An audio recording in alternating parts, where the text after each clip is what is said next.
descritiva que ela seja, ela tem que ser sistematizada. Ou você já fez algum trabalho que não foi sistematizado?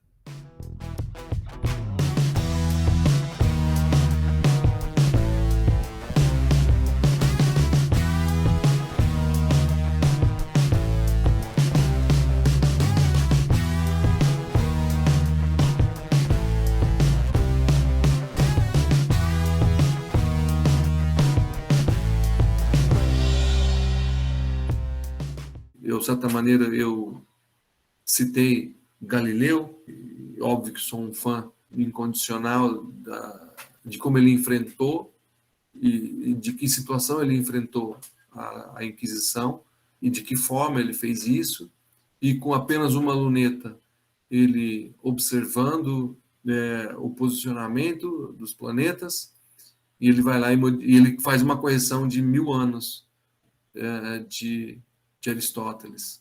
E ele não errou nada. Né? Ele não sabia da gravidade.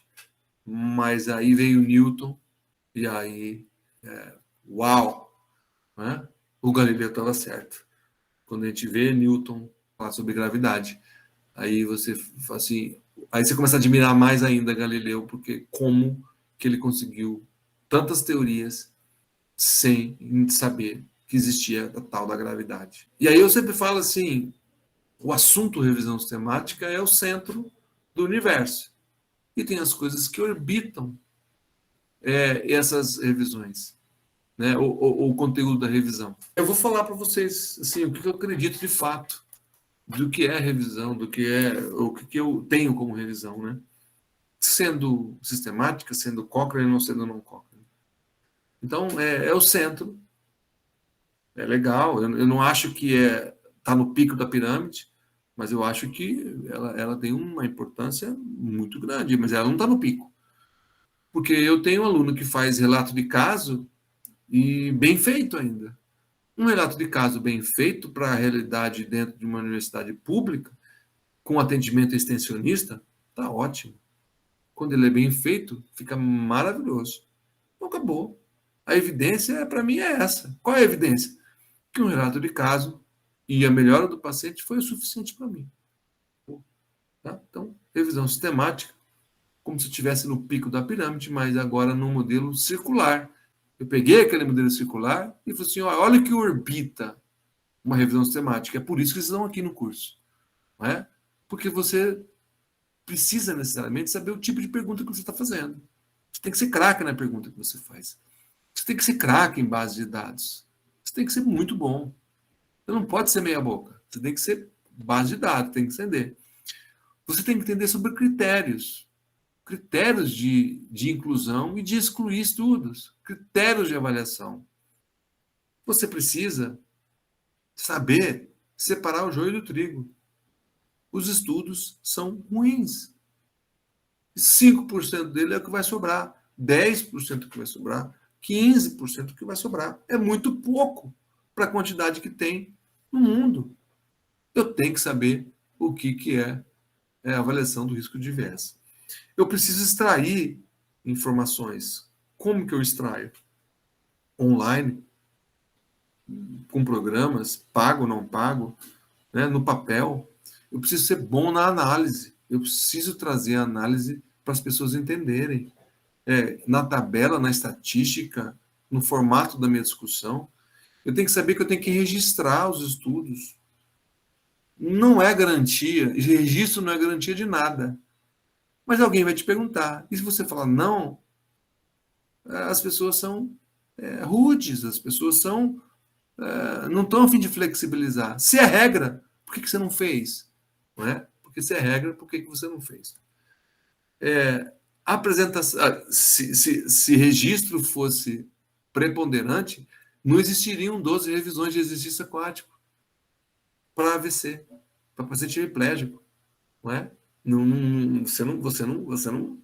Se tivesse registro, as pessoas não levam registro. Por que tem 12? Eu sei por que tem 12. Para que a minha aluna defenda o mestrado dela, fazendo as críticas pertinentes a isso. Eu acho ótimo. Eu acho um trabalho científico para minha aluna de mestrado fazer um trabalho. Resolveu. Acabou.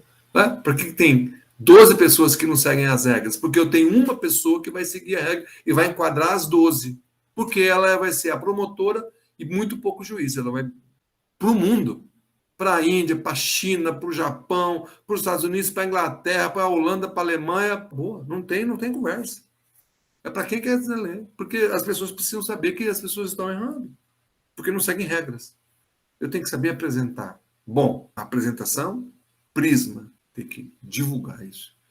E eu tenho que ser um bom leitor, não é? Eu tenho que ter tempo, eu tenho que ser paciente, de Jó, eu tenho uma paciência, eu tenho que ser caprichoso. Se você não tem capricho, tem que aprender, ter capricho. Você tem que saber compilar as informações. Ah, mas eu não sou um bom compilador, sou desorganizado. Tem que se organizar. Eu tenho que saber cooperar, trabalhar em equipe. Não dá para fazer revisão sozinho. Dá, lógico que dá. Mas é melhor em equipe. E você não pode ter preconceito. Qual é o problema dos gurus da prática baseada em evidência? Eles são preconceituosos. Porque o que eles afirmam? Eles afirmam que revisão boa é revisão de tratamento com ensaio clínico e meta-análise. É mentira isso. Isso é uma forma preconceituosa de tratar a ciência. E eu venho falando isso para as pessoas não entendem. Você é preconceituoso. Quando você fala que só a revisão sistemática de estudos de tratamento, que é o topo da pirâmide, você está, além de estar errado, você é preconceituoso. Você não é moderno. Beleza? Mas vamos avançar. Beleza. A doutora Mari, ela vai apresentar duas revisões para vocês, que nós fizemos aqui. Ao final da revisão, da apresentação da Mari, vocês vão perguntar para vocês mesmos. A Mari conseguiu falar que pergunta que ela queria responder nas duas revisões?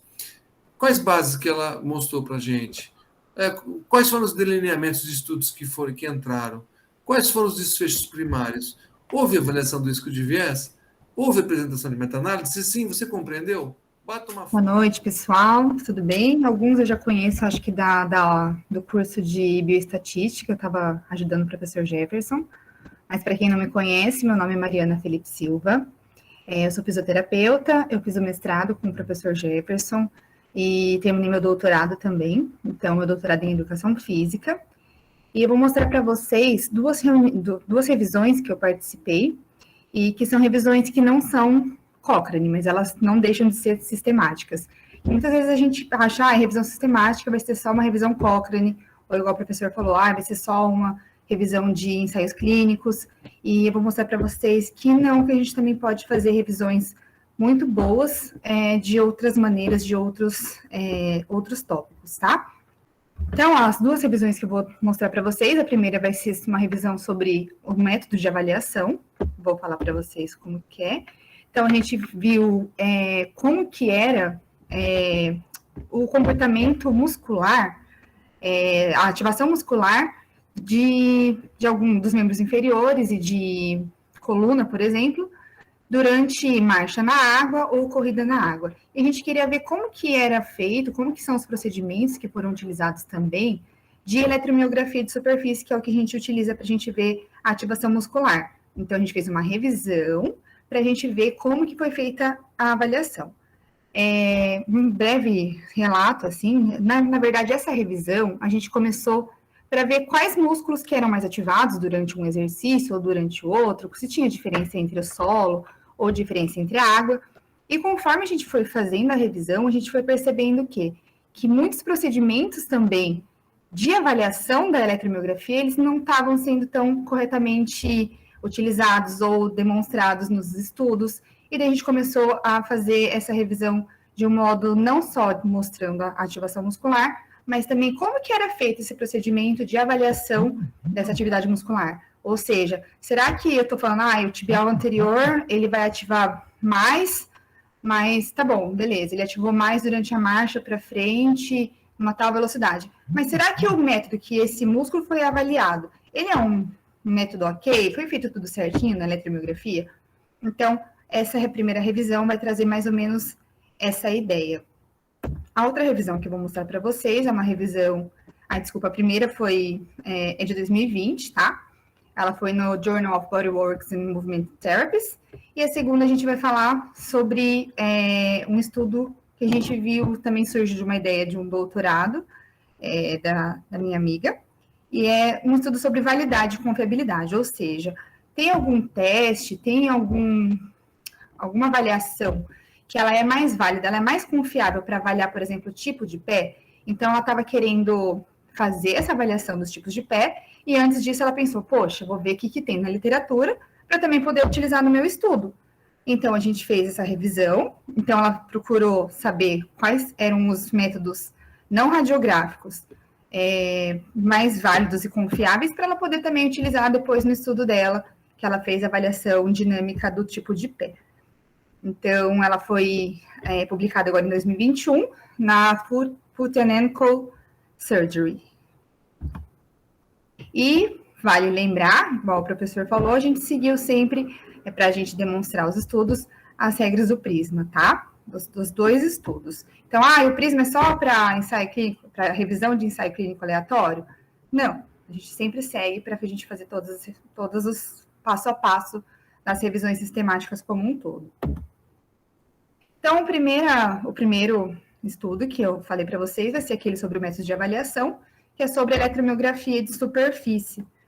Então, a gente tinha algumas perguntas em mente. Então, quais que eram as perguntas? Qual que é o comportamento da atividade muscular dos membros inferiores e do tronco durante a marcha ou a corrida na água rasa, em diferentes alturas de lâmina de água, ou em águas profundas, por exemplo, deep water, quando comparados a essa mesma atividade durante o solo? Será que no solo ativa mais? Será que na água ativa mais? Então, essa era a primeira pergunta que a gente tinha.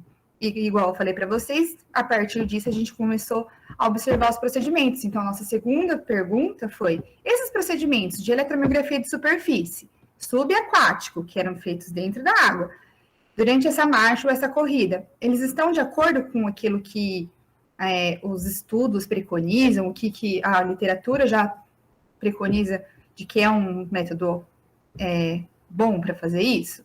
Então, essas foram as duas perguntas que nortearam essa revisão sistemática. Então, quais são os tipos de estudos que entraram nessa primeira revisão? Eram todos os estudos que estivessem relacionados à análise eletromiográfica de superfície durante a marcha dentro de água. Os indivíduos, dos estudos incluídos, seriam indivíduos saudáveis e sem restrição de sexo e idade. E a gente excluiu os pacientes que tivessem alguma condição ortopédica ou neurológica, e também estudos que eles faziam a corrida estacionária, que era só uma simulação de marcha dentro da água. E a gente também excluiu desfechos que eram relacionados a medidas fisiológicas. Então, medidas de frequência cardíaca, então, cardiovasculares, metabólicas. E também a gente excluiu marchas para trás. Algumas coisas a gente foi também excluindo, que a gente vai aprendendo muito com os revisores. Então, a gente tinha acabado incluindo marcha para trás, depois a gente acabou excluindo, que a gente viu que realmente não fazia muito sentido. Então, a revisão sistemática, a gente sempre vai buscar encontrar estudos que sejam semelhantes e que respondam à nossa pergunta específica. E muitas vezes a gente acaba, desviando um pouquinho do caminho, mas a gente depois consegue ver e avaliar, realmente ser crítico, até mesmo com nós mesmos, e falar, não, acho que isso tem que ser excluído ou não. E daí, nosso estudo, a gente excluiu depois esses estudos que faziam a marcha para trás. Então, os estudos, o que a gente avaliou dentro desses estudos, os parâmetros da marcha? A gente avaliou se realizou a marcha com ou sem esteira, com ou sem carga extra, então, tinha alguns que colocavam pesos, carga extra para fazer a marcha, a temperatura da água, a altura de submersão, então, a altura da lâmina da água, e os músculos que eles estavam avaliando. E da eletromiografia, a gente olhou os tipos de eletrodo, a frequência do filtro, se realizou ou não normalização. Isso aqui são partes específicas da eletromiografia, tá, pessoal? Se realizou a descrição de proteção dos eletrodos, porque ele vai ser subaquático, a gente pode ter interferência. E a partir disso, então, a gente foi pegando esses dados, igual o professor falou para a gente fazer a extração dos dados, a gente colocou tudo em tabelas. Em tabelas que podem ser tabelas manuais, tabelas do Word, tabela do Excel. No nosso caso, a gente foi montando tabelas no Word, depois manual, depois a gente passou para o Excel. Então, é um processo que a gente vai organizando e a gente vai conseguindo construir isso. Mas é sempre bom a gente colocar o que a gente tem interesse em olhar nos estudos e extraindo os dados e colocando nessas tabelas para que a gente possa visualizar de uma maneira mais clara. E aqui a gente está falando, então, sobre a seleção dos estudos e como que foi feito o processo de coleta dos dados. E, geralmente, pessoal, a gente sempre utiliza 2 revisores independentes, que, de repente, eu estou avaliando, eu encontro alguns estudos, eu peço para a Luana me ajudar, ela encontra outros estudos que, às vezes, eu não encontrei, ou eu pego, seleciono um que, às vezes, ela não selecionou. Isso a gente vai conversando, a gente vai entrando em acordo, para depois a gente conseguir fechar o número dos estudos, tá bom? E para a gente entrar no consenso o que realmente entrou ou não no critério de inclusão. E a gente vai fazendo, então, a extração desses dados e a gente vai colocando para ver se a gente também entra em consenso. Então, como uma boa revisão sistemática, a gente sempre vai ter a nossa estratégia de busca, a gente vai colocar sempre do início da base de dados até o período que a gente realizou a busca, até o fechamento do artigo. Então, por exemplo, no nosso caso, esse artigo de 2020, a gente terminou a nossa busca em dezembro de 2019, que foi quando a gente mandou o artigo. Ai, Mari, você mandou um artigo, por exemplo, a gente mandou para revisão, e a gente está no processo de revisão, e apareceu um artigo novo sobre o assunto que eu tô falando. Eu vou ter que olhar de novo, antes de reenviar para a gente publicar, se realmente existe algum artigo novo, se existe algum artigo novo que é interessante e que vai entrar na minha revisão. Então, de repente, isso pode mudar durante o processo de revisão com os revisores. Revisão com os revisores estranho, né? Mas, enfim, isso aí pode sempre mudar e a gente sempre vai ter que fazer as buscas até quando a gente for no processo de submissão e de publicação. E aqui a gente sempre não coloca restrições de linguagem. Achei um em árabe. Vamos encontrar alguém que fale árabe e daí a pessoa tenta, né, ajudar a gente na tradução. E a gente sempre deve ser o mais abrangente possível. Que às vezes eu coloco, só quero em português e inglês. Se tem um artigo em francês que é bom e é do meu interesse, eu acabo não incluindo. Isso é um viés depois para o meu estudo, tá? E aqui são as palavras-chave que a gente utilizou. E aqui, para identificar os estudos, a gente utilizou 3 avaliadores independentes. Então, da mesma forma, aí eu encontrei tantos estudos, eu vejo se a Luana encontrou os mesmos, vejo se a Fernanda encontrou os mesmos estudos, posso pedir também ajuda para alguma bibliotecária, que ela tem mais experiência. Enfim, a gente tem que sempre ter uma busca bem abrangente, que a gente consiga incluir todos os estudos que a gente tem interesse. Feito isso, a gente fez análise do risco de viés por 2 revisores independentes também. A gente vai, faz toda a revisão, todo o risco de viés. Não concordei com isso. A gente faz separado, a gente não conversa. E depois a gente senta e vai falar, olha, eu achei que é sim, eu achei que é não, e você? Se tiver discordância, a gente chama um outro avaliador para a gente conseguir tirar essa conclusão. Para esse estudo em específico, a gente utilizou essa ferramenta, Axis, e o que a gente procurou? A gente utilizou essa ferramenta porque ela é específica para estudos transversais. Então, os estudos que a gente incluiu são estudos transversais, que avaliaram só naquele momento a eletromiografia.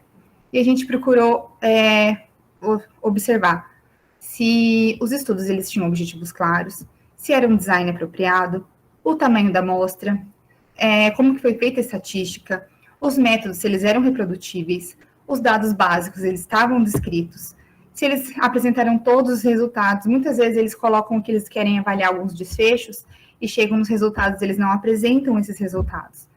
Se a discussão era justificável, as conclusões e limitações discutidas.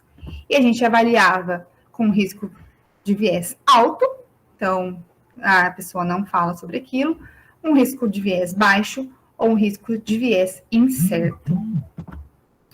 Essa aqui é a carinha, mais ou menos, dessa ferramenta que a gente utilizou para avaliar o risco de viés. Então, a gente utilizou algumas das perguntas que eu descrevi ali para vocês agora. A gente colocaria sim, não, se ele fez ou não.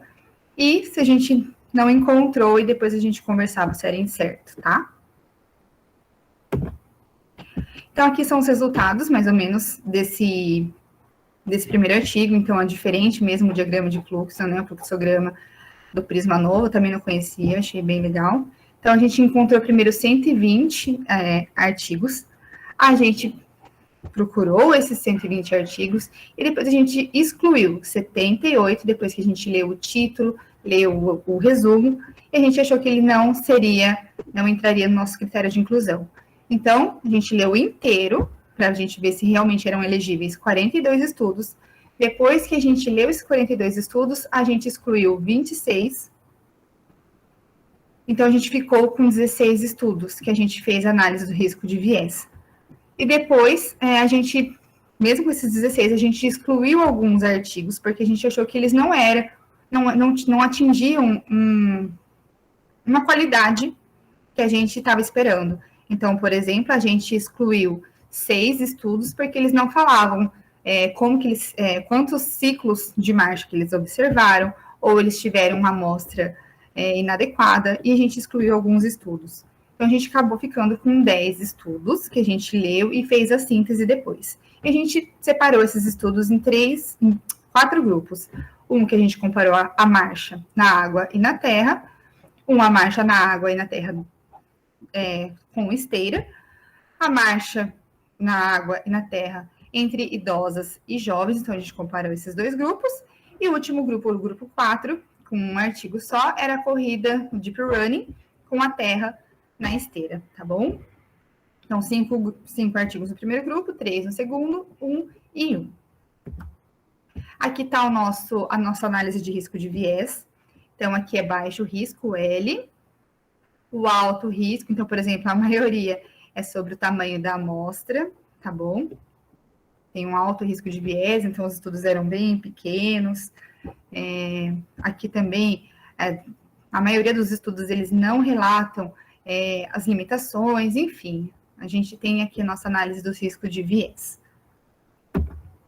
E aqui é a carinha de como a gente demonstra os resultados, tá?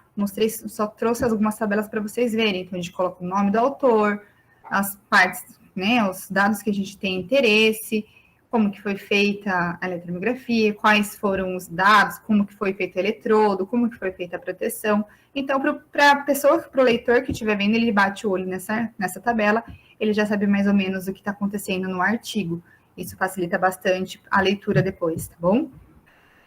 Uma outra tabela, que foi outro dado que a gente viu, então aqui eram sobre os dados de eletromiografia, era realmente como era feita a ativação, por exemplo. Então, as características dos estudos, quantos homens, a idade, quantos sujeitos eram inclusos nos estudos, as características da marcha, se foi feita velocidade autoselecionada, se era feita numa velocidade na esteira, enfim, se era colocado carga ou não, quais músculos foram avaliados e os resultados principais que a gente encontrou. Então, a gente já trouxe a síntese dos resultados e depois a gente vai fazer a leitura, a gente discutiu bastante e a gente chega depois à conclusão de acordo com as tabelas. A gente fez uma tabela para cada grupo aqui. Depois, se vocês tiverem interesse, a gente passa o artigo para vocês dão uma lidinha, mas é só para vocês verem mais ou menos como que foi feito esse estudo.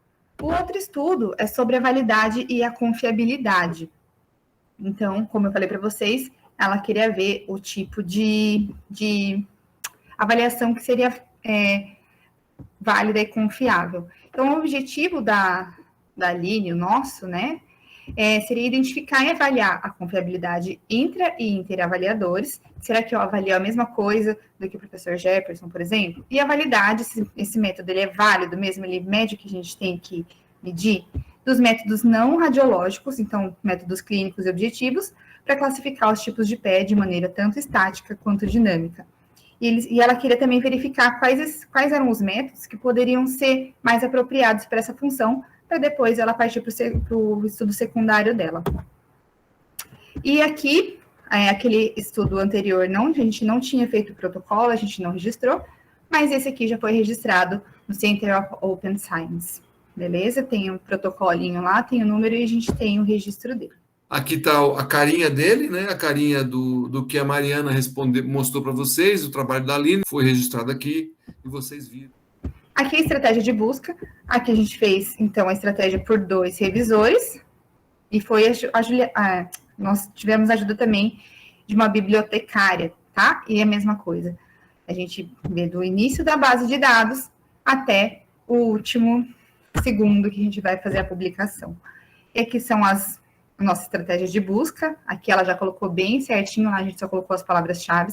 Aqui ela já colocou a estratégia bem bonitinha, como que foi feita.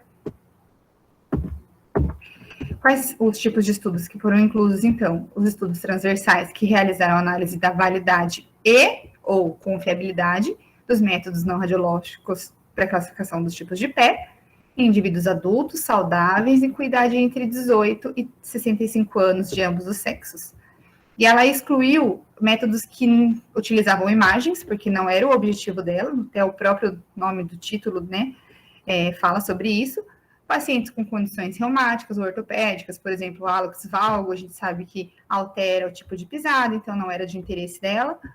E doenças também metabólicas ou neurológicas. Aqui, ela utilizou para a extração dos dados o Excel realmente, até quando ela mostrava para a gente, ela ia dar aula, ela mostrava todo o Excel bem organizadinho dela, com cores diferentes. O Excel é uma ferramenta muito bacana de se trabalhar com isso. E ela colocou, né, os dados que ela foi extraindo foram os objetivos dos estudos, quais ferramentas que foram utilizados, os tipos de medida, qual era o país, o tipo de estudo, se era de confiabilidade ou validade, o número e tipo de participantes, os dados demográficos, né, da amostra, o tipo de coleta, se foi estática ou dinâmica, e também análise estatística. Para o risco de viés desse estudo, ela já utilizou uma outra ferramenta. Também foi feita por 2 revisores independentes, com discordâncias discutidas com o terceiro avaliador, e aqui ela utilizou uma outra ferramenta, que é o CAT. Ele é um instrumento que é específico para estudos de validade e confiabilidade, e essa ferramenta ela foi desenvolvida a partir de outras 2 ferramentas, que é o QADAS, que é esse Quality Assessment of Diagnostic Precision Studies, e o QAREL, que é Quality Assessment of Diagnostic Reliability Studies.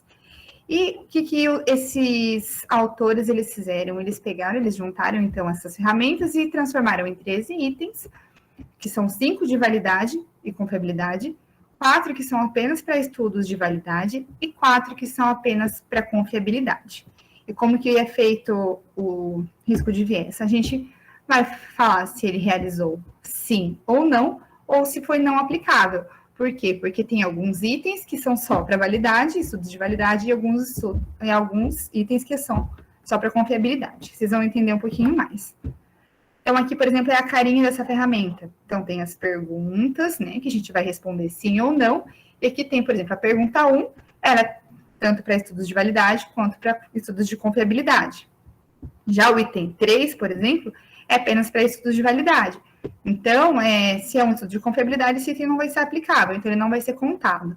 Por quê? Na hora que ela foi ver a qualidade dos estudos para inclusão também nessa revisão, quando a gente vê o CAT, ele não tem uma pontuação específica. Só que outras revisões já fizeram algumas pontuações, que são o quê? A gente divide o número de sim que cada estudo recebe pelo número de itens aplicáveis, e a gente vai converter isso em uma porcentagem. E daí, a partir de então, a gente viu que apenas os estudos que pontuassem acima de 60% seriam estudos que tinham uma qualidade melhor, uma qualidade alta, para a gente conseguir incluir nessa revisão. Porque tem muitos estudos, e às vezes a pontuação tem um alto risco de viés e se ia implicar numa baixa qualidade até mesmo da nossa revisão. Então, a gente, de acordo com os estudos, a gente teve esse ponto de corte. Além disso, ela também verificou o índice de correlação entre a classe. Então, ela falou sobre a confiabilidade, né, dos estudos, de acordo com o FLACE, colaboradores de 2003. Então, os estudos foram classificados em baixa confiabilidade, satisfatória a boa e excelente confiabilidade. Ela também observou nos estudos qual era o tempo de reaplicação do teste, porque eram feitos teste e reteste.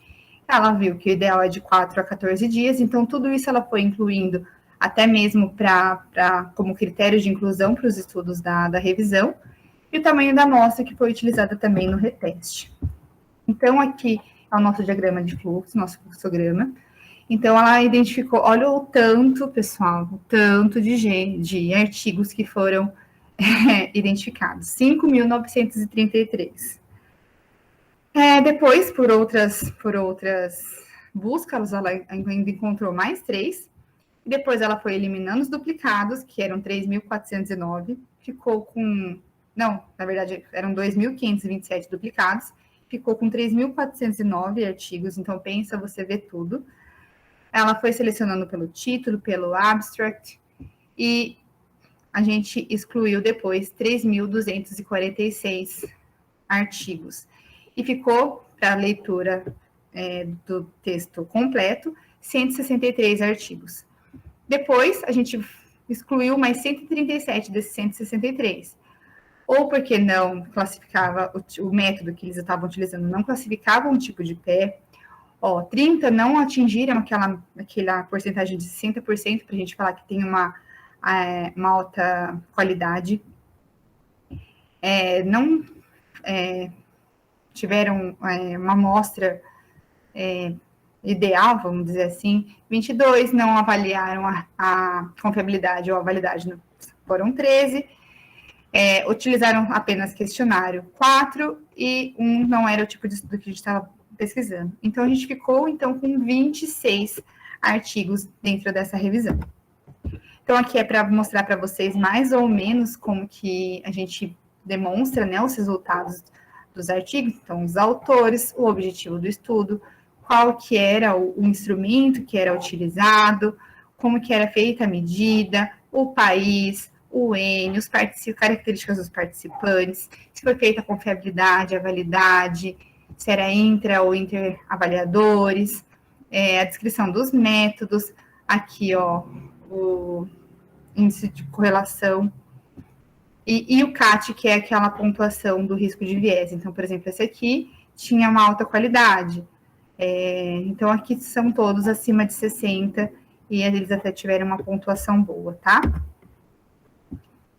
Aqui é uma outra tabela demonstrando também como que a gente montou, né? Então, por exemplo, aqui eram medidas estáticas, o tipo de medida, os autores, os próprios valores das estatísticas que foram utilizadas, como que foi classificado, de acordo com o place que eu falei lá para vocês, a confiabilidade, se era excelente, se era baixa, enfim, a gente traz todos os resultados para vocês. Então, eu trouxe mais ou menos, bem rapidinho, só uma ideia de que existem outras revisões que não Cochrane, que não de ensaios clínicos aleatórios, e que a gente pode fazer, sim, uso de outras ferramentas para avaliação de risco de viés, e que a gente faz estudos de boa qualidade para a gente depois falar sobre as práticas, então, baseadas em ciências que são consideradas boas, tá? Eu deixo para vocês um pensamento para vocês. Então, assim, não basta vocês virem aqui, não basta conquistar a sabedoria, é preciso usá-la.